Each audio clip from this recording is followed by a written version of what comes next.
दोस्तों 18 फरवरी को हमारा कक्षा 11वीं व्यवसायिक अध्ययन बिजनेस स्टडीज का पेपर है। तो लगातार मैंने तैयारी कराना स्टार्ट कर दी है, इसलिए मैंने आपको पहले ही 2 अंकीय वाले अति महत्वपूर्ण सिलेक्टेड क्वेश्चन आपको बता दी। एक ही वीडियो मैंने आपको कंप्लीट कवर करा दिए थे, तो उस वीडियो को देख लीजिएगा, 2 नंबर वाले प्रश्न कवर हो जाएंगे। दोस्तों इस वीडियो में आपको 3 अंकीय वाले अति महत्वपूर्ण प्रश्न उत्तर बताने वाला हूँ। एकदम सिलेक्टेड बताऊंगा, सॉल्यूशन के साथ बताऊंगा, थोड़ा बहुत समझाते भी जाऊंगा।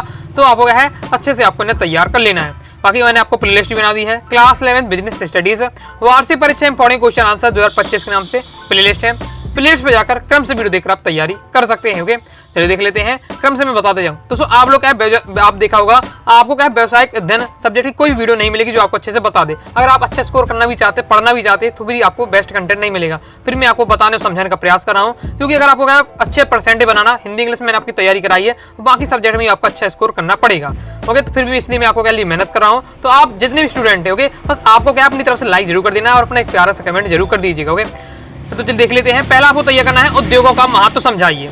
इंपॉर्टेंट है, प्रीवियस ईयर में आ चुका है। उद्योग होते हैं, उनका क्या क्या महत्व होता है? सिंपल उद्योग होते हैं, क्या काम करते हैं? उपयोगिता का सृजन करते हैं, यानी हमारे लिए जो जरूरती हमारे लिए जो जरूरी सामान है उसका निर्माण करते हैं, इसलिए हम कह सकते हैं उपयोगी सामान का सृजन करते हैं। सृजन यानी तैयार करते, बनाते हैं सामान को। फिर वो क्रिया और विक्रय योग ने क्या योग बनाते हैं। तो ये आपके दिया हुआ उद्योग की महत्व तैयार कर लीजिएगा।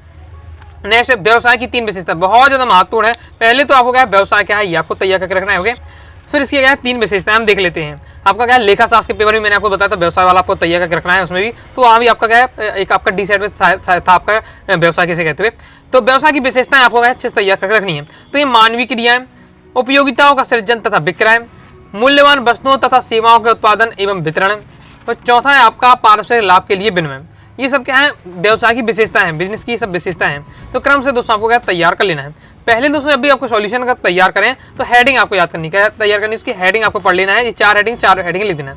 अब ऐसा नहीं कि आप पेपर में हेडिंग बस लिखा है तो आपको क्या 3 नंबर मिल जाएंगे। हेडिंग याद करके रखनी है और उसके बारे में आपको क्या पढ़ के समझ के रखना है। ओके, समझ के रखना है, फिर अपनी लैंग्वेज में 2 लाइन हर हेडिंग के बारे में लिखिएगा, तो आपका क्या है प्रॉपर आपका आंसर तैयार हो जाएगा। आगे देख लेते हैं। इसी बात दोस्तों नेक्स्ट आपको तैयार कर लेना है, पेशा तथा रोजगार में अंतर। बाकी जैसे दोस्तों हम क्या है, पैसा और रोजगार को लगभग एक ही शब्द मानते हैं कि हमारा ये पैसा है, पैसा है हमारा ये रोजगार है। ओके, तो एक बार से एक ही शब्द लगता है, लेकिन इनका क्या है, वास्तव में कुछ ना कुछ इनमें अंतर है। ओके, वो अंतर आपको बताना है। तो देख सकते हैं ये आपका दिया हुआ है, इनकी क्या है, इन पॉइंटों के आधार पर अंतर दिया है, तो तैयार कर लेना, पढ़ लेना है। इसके बाद बहुत ज्यादा महत्वपूर्ण है, प्रीवियस में ये क्वेश्चन कई बार आ चुका है, व्यवसायिक जोखिम के 3 कारण लिखिए। ओके, व्यवसायिक जोखिम मतलब जो कि व्यवसाय जोखिम कारण का मतलब है कि हम व्यवसाय कर रहे हैं, बिजनेस कर रहे हैं। ओके, तो हम इसमें जोखिम यानी हानि हो सकती है। तो अगर हानि हो रही है, हमें लॉस हो रहा है बिजनेस में, हमारे व्यवसाय में, तो उसके कुछ ना कुछ तो कारण होंगे, उन कारणों को आपको बताना है। सिंपल यहाँ दिया है, पहला है आपका मानवीय कारण। अब मानवीय कारण हमने हेडिंग डाली है। अब मानवीय कारण के अंदर भी कई सारे कारण आते हैं, तो उनको भी बताया जा रहा है। अब मानवीय कारण के मतलब कि मानव द्वारा इसमें कारण होगा, जैसे कर्मचारी अगर बेईमानी कर देता है, ग्राहक अगर बेईमानी हमसे कर देता है, हड़ताल या तालाबंदी हो जाती है, तो ये आपके क्या है, मानवीय कारण के अंदर के भी अंतर्गत भी 3 आपको पॉइंट आपको बताए गए हैं। फिर दूसरा हमारा कारण है व्यावसायिक जोखिम का प्राकृतिक कारण। प्रकृति कारण, प्रकृति में कैसे कि मौसम के कारण हो सकता है आपका। ओके, भूकंप, भूगर्भ होने, परिवर्तन होने के कारण, आकस्मिक कारण हो सकता है। ओके, तो ये सब आपके कारण हो सकते हैं, प्राकृतिक कारण भी है। इसके बाद आर्थिक कारण।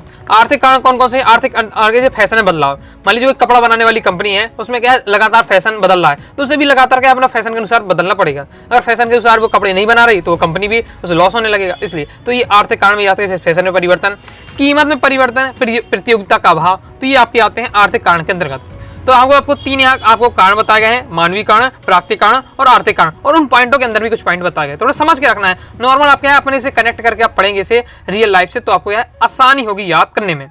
इसके आगे नेक्स्ट हमारा व्यवसाय के 3 सामाजिक उद्देश्य लिखिए। व्यवसाय के उद्देश्य क्या होते हैं? तो उचित मूल्य होता है, रोजगार के अवसर होता है, विनियोजित पर्याप्त लाभ, विज्ञापन होता है। तो ये आपके दिया है इनके सामाजिक उद्देश्य। तो एक बार पढ़वा सा आपको लेना है। ओके, तो ये आपका कंप्लीट हो जाता है। आगे नेक्स्ट देख लेते हैं। नेक्स्ट दोस्तों आपको बहुत ज्यादा इंपॉर्टेंट है, आर्थिक क्रियाओं की विशेषताएं लिखिए। आर्थिक क्रिया अभी मैंने आपको 2 नंबर में समझाया। आर्थिक और अनार्थिक क्रिया क्या है याद रखना है। आर्थिक क्रिया सिंपल है, बेसिक ऐसी क्रियाएं जिनका उपयोग जिनसे हम क्या है, जिनका उद्देश्य धन कमाना होता है। ऐसी क्रियाएं जिनका उद्देश्य धन कमाना होता है आर्थिक क्रिया कहलाती हैं। अनार्थिक क्रिया क्या है? ऐसी क्रियाएं जिनका उद्देश्य हमारा धन कमाना नहीं है, वो आपकी अनार्थिक क्रिया है। ओके, जैसे एक आपका कोई व्यक्ति क्या है, मजदूर क्या है, काम कर रहा है, तो उसका उद्देश्य क्या है? धन कमाना है, तो वो आपका आर्थिक क्रिया है। लेकिन आप किसी से मित्रता कर रहे हो, आप किसी से प्रेम कर रहे हो, तो वहाँ पैसा तो उद्देश्य है नहीं आपका, तो वो आपकी अनार्थिक क्रिया लगेगा। इस बार आर्थिक क्रिया की विशेषता तैयार कर लें। तो पहला कि आर्थिक प्रयोजन होता है, दूसरा आपका सामाजिक क्रियाएं हैं, इस प्रकार से दिया हुआ है। ओके, इसके बाद आपका हो जाता है वैधानिक होना। ओके, वैधानिक होना। फिर इसके बाद नेक्स्ट आपको वाणिज्य और व्यापार में अंतर। अब इसी भी हम नॉर्मल लाइफ में वाणिज्य और व्यापार का शब्द एक ही मतलब समझ में आता है, लेकिन इसमें भी अंतर है। क्या अंतर है वो आपको तैयार कर लेना है। आगे देख लेते हैं।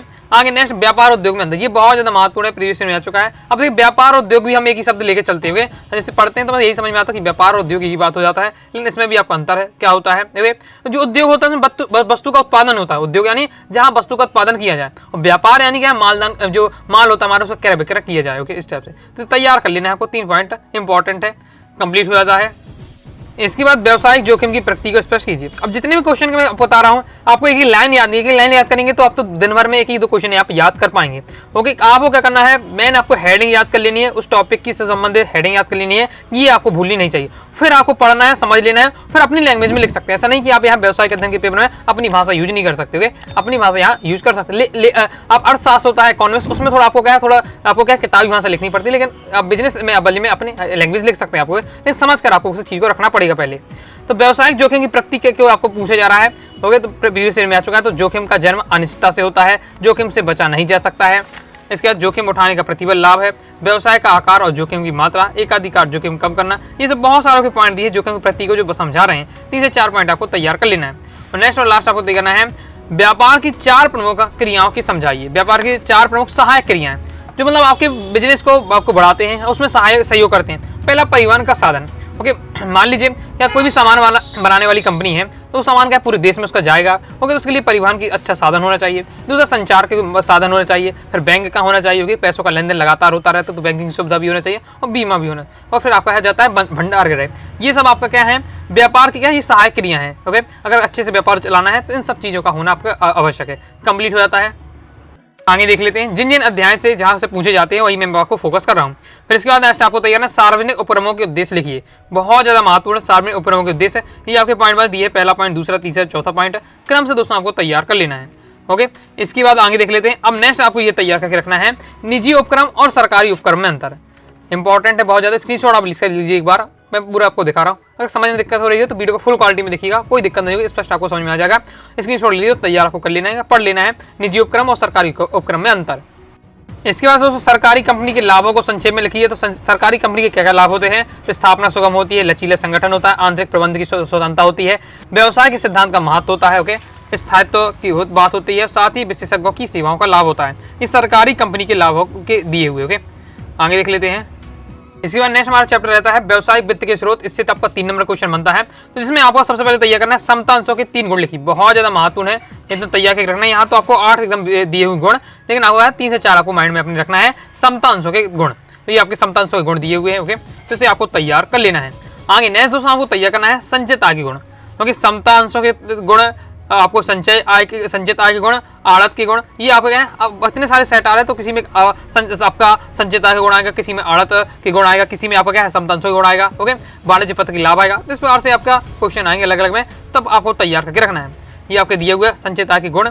इसके बाद दोस्तों आपको आड़त के गुण तैयार कर लेना, तो ये आपके आड़त के गुण दिए हुए हैं, तो इसे समझ कर आपको अच्छे से तैयार कर लीजिएगा। इसके बाद नेक्स्ट आपको तैयार करना है वाणिज्य पत्र के लाभ। वाणिज्य पत्र के लाभ आपको दिए हुए, तो इसे आपको तैयार कर लेना है। और नेक्स्ट इसके बाद जैसे समता अंश के गुण, उसके बाद विशेषताएं तैयार, बाकी आप विशेषताओं गुण आपके लगभग एक ही रहने वाले हैं, पढ़ के आपको एकदम रखना है। ओके, तो ये आपका दिया हुआ समता अंश की विशेषताएं इंपॉर्टेंट है, यहाँ से क्वेश्चन अक्सर पूछा जाता है, तैयार करके रखना है।